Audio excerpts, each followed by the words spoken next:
Good morning all, I'm Claudio Conci, biomedical engineer from Politecnico di Milano, and today I'm going to talk about a computational model to predict the oxygen transport in an embryonated avian egg. The current pandemic infection of SARS-CoV-2 highlights our limits in the fast and reliable discovery, development and validation of new drugs, therapies or vaccines. Up to now, the development of a radically new pharmaceutical product, either traditional or biological, such as an antibody targeting the SARS-CoV-2 receptor, is subject to the regulatory approval for use in human based on three steps. We start with in vitro with the lab discovery on cell cultures, then the preclinical testing in vivo in animals to confirm the mechanism of action and to measure the range of effective dosages and tolerability, and finally the clinical testing in patients. This process involves serious challenges both related to the efficiency and also to effectiveness. For example, the development of a cardiovascular drug from concept to the licensing takes up at least 10 years, while a vaccine could be released in almost 1 year. So drug development currently involves a 99% of overall failure rate, of which 96% is due to a failure in the preclinical testing phase, meaning that the drug efficacy measured in vitro often fails when tested in living organisms. In this regard, in the last decades, chicken embryo proved a fundamental role as an intermediate between in vitro and mammalian models.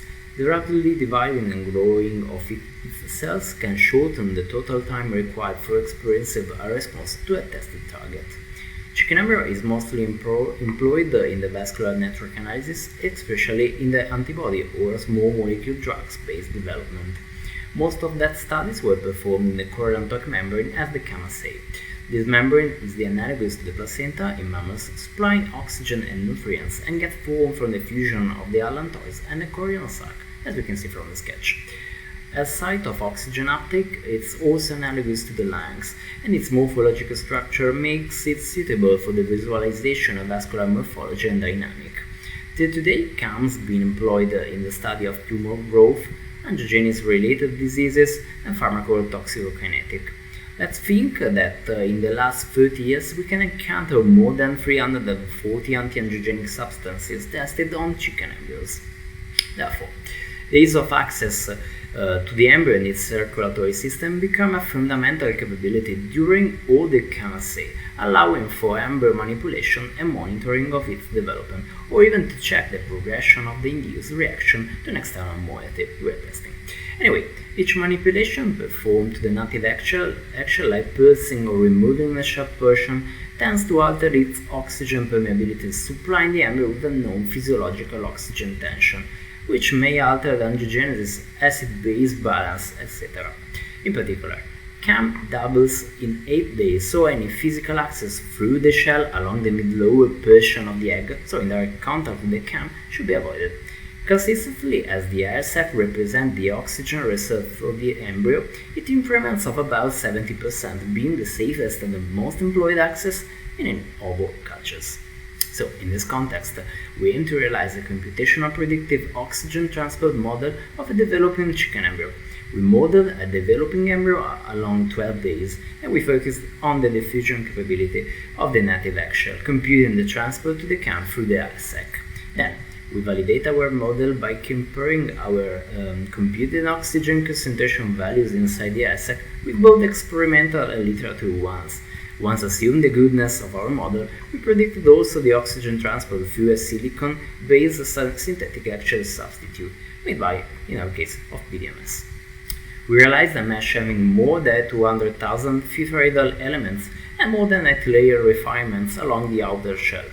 We studied the physiological variability of the air sac volume along the developing time frame, and we assumed the consequent variability of the CAM surface involved in the oxygen consumption.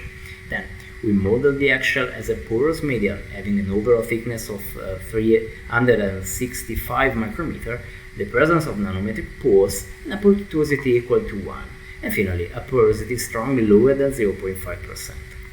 Finally, we retrieved the daily oxygen consumption per cubic meter, here intended as the maximum consumption Vmax, and we assume that Michaelis-Menten consumed kinetic. Then, we start analyzing the model goodness in the air sac.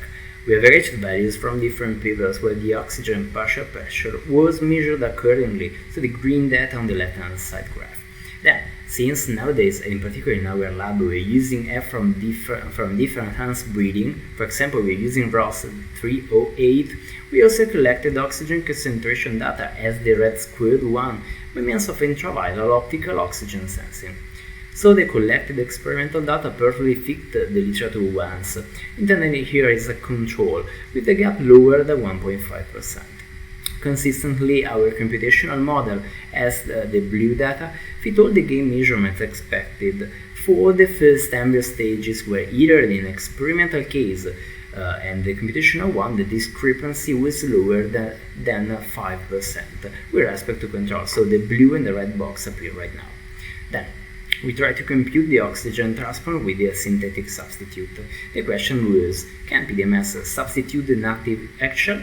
So, by inspecting past work on synthetic oxygen diffusive envelopes development, we arbitrarily consider 3 different silicon thicknesses. So, 100 micrometer, one equal to the native eggshell, 800 micrometer. As you can see from the right-hand side graph, higher thickness membranes cannot provide a sufficient oxygen amount, with a dramatic drop in just 2 days of embryo culture. On the other hand, if we observe the oxygen concentration trend in purple as the one of the thinnest membrane, we experience a change in the curve tendency, with a more physiological behavior, but all characterized by an insufficient oxygen intake. More in detail, if we compare the average oxygen drop experienced along the membrane both in native and synthetic eggshell, we can clearly see that the physiological case, on the left side, assured an exponential green drop never higher than 14%.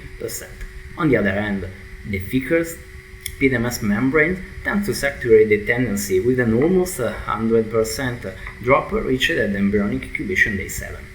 Only the thinnest membrane assumed a tendency resembling a more physiological case, but with a mean oxygen drop 7 times greater in the incubation day considered.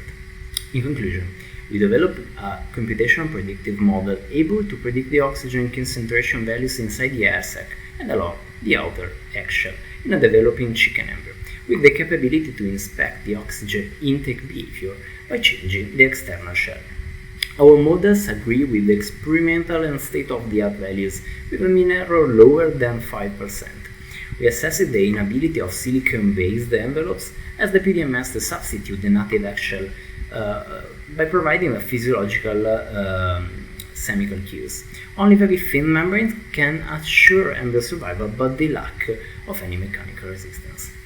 I hope that this work may have an impact on the development of new eggshell substitute and can help the improvement of new innovative bioengineered model.